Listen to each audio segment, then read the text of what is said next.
لكم الثلاث خرائط.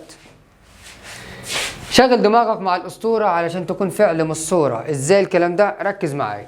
قال لك البعد المكاني لاقليم كاتالونيا في اسبانيا في اقصى. قلنا من شويه اقليم كاتالونيا فين في اسبانيا؟ قلنا كاتالونيا في اسبانيا في الشمال الشرق. لسه كتبناه من شويه. كاتالونيا في اسبانيا في الشماليه الشرق، وريناها لكم على الخريطه. يبقى هنا الامتداد البعد المكاني لاقليم كاتالونيا في اسبانيا في الشمال الشرق. الشمال الشرق. إذا أرادت الدولة تعزيز وحدتها الوطنية لازم يبقى عندها سهول، جبال، تنوع مناخي، تكنولوجيا. طبعا تعزيز الوحدة الوطنية لابد أن يكون عندها تنوع مناخي. حد سألني ليه؟ طب ما السهول تنفع. أيوة السهول تنفع، بس هنا قلنا التنوع المناخي بيساعد على زيادة الوحدة الوطنية. تمام؟ لو قلنا تجانس ثقافي بس كنا ناخد سهول. في عدوان 67 على مصر، لما اللي ما يسموش هجم على مصر، قامت بتهجير سكان مدن القناة. لما إسرائيل هجمت على مصر، مصر هجرت سكان مدن القناة، يعني خلتهم يمشوا من مدن القناة اللي هي السويس والإسماعيلية وبورسعيد إلى محافظات مصر الداخلية لمقاومة العدو خلال نقرأ السؤال كويس. في عدوان 1967 على مصر، قامت بتهجير سكان مدن القناة إلى محافظات مصر الداخلية لمقاومة العدو من خلال الاستفادة منها. يعني مصر لما حصل علينا الهجوم في 67 خلت سكان مدن القناة يدخلوا يعيشوا في المدن الداخلية، وده خلونا حكومتنا خلتنا نستفاد من ايه؟ من العمق العسكري ولا العمق الجغرافي ولا الخداع الاستراتيجي ولا الجبهة الداخلية. طبعا طالما تعرضت للهجوم في مكان وبعدت السكان في مكان تاني يبقى المساحة الكبيرة، يبقى خلتنا نستفاد من العمق الجغرافي. تمام كده يا شباب؟ تستطيع دولة بلجيكا تنمية جميع أجزاء الدولة وتطويرها بسبب ايه؟ طبعا بلجيكا يا جماعة لو جبناها على الخريطة السياسية فيها حاجتين مهمين، ان هي مساحتها صغيرة ومظاهر السطح فيها سهول. يا شباب ادي بلجيكا يا شباب. تفتح الخريطة معانا.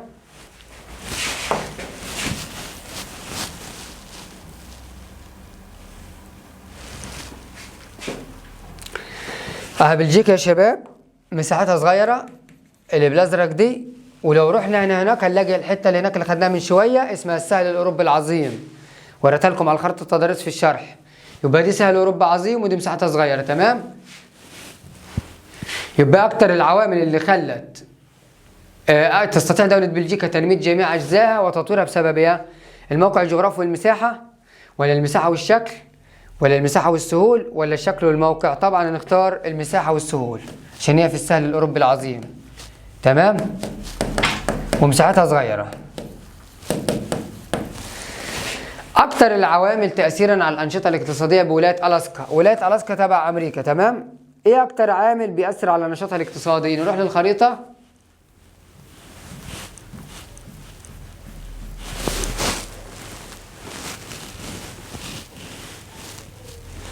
أدي ألاسكا يا شباب.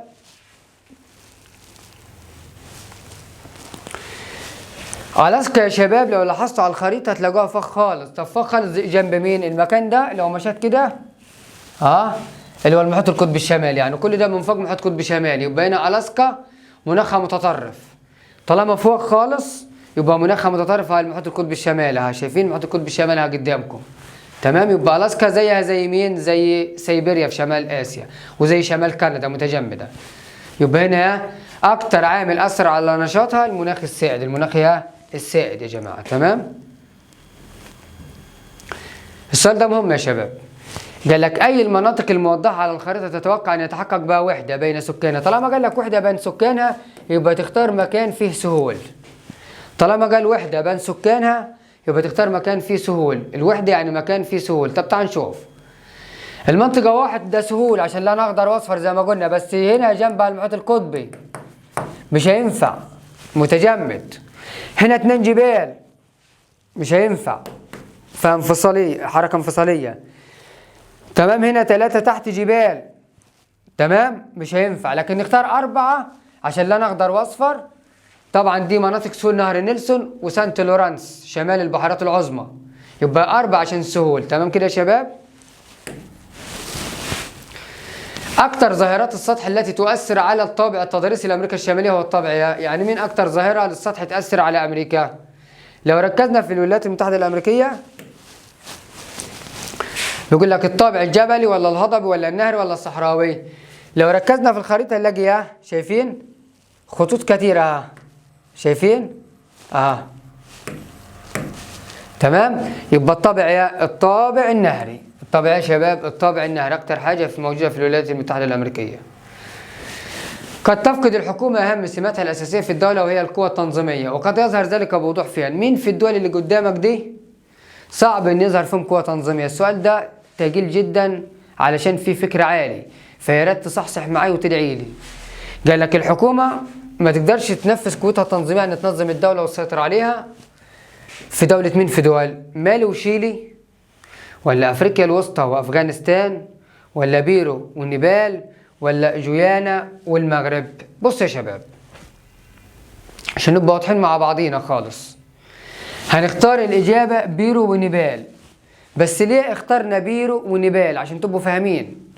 طالما قال لك مش هيبقى فيه قوة تنظيمية يبقى الدولة دي الطابع بتاعها جبلي. تمام. مالي وشيلي هنا يا شباب خريطة العالم.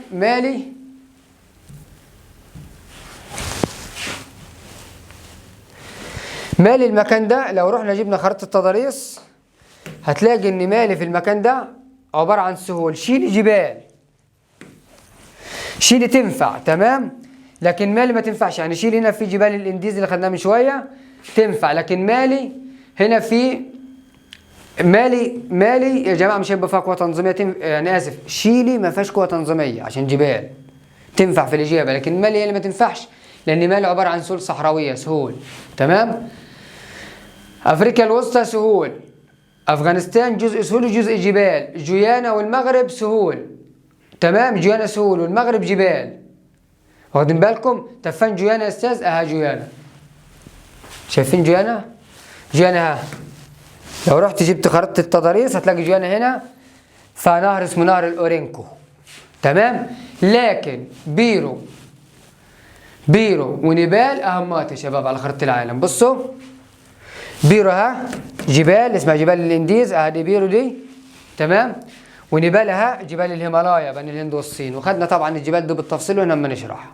دي الإجابة تجيبوها كده بالظبط.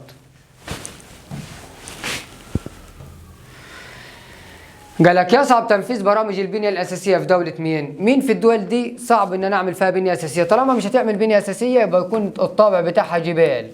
سويسرا بس كده، لأننا واخدين في الدرس مباشر ده سويسرا واليابان دول ذات طابع جبلي. يصعب تحقيق التنمية الشاملة في سؤال حلو ده سؤال حلو. التنمية الشاملة ما تتنفذش في جنوب استراليا ولا شرق المكسيك ولا شمال مصر ولا غرب ايران؟ ناخد واحده بالراحه خالص. ناخد اول حاجه جنوب استراليا وشرق المكسيك. تمام.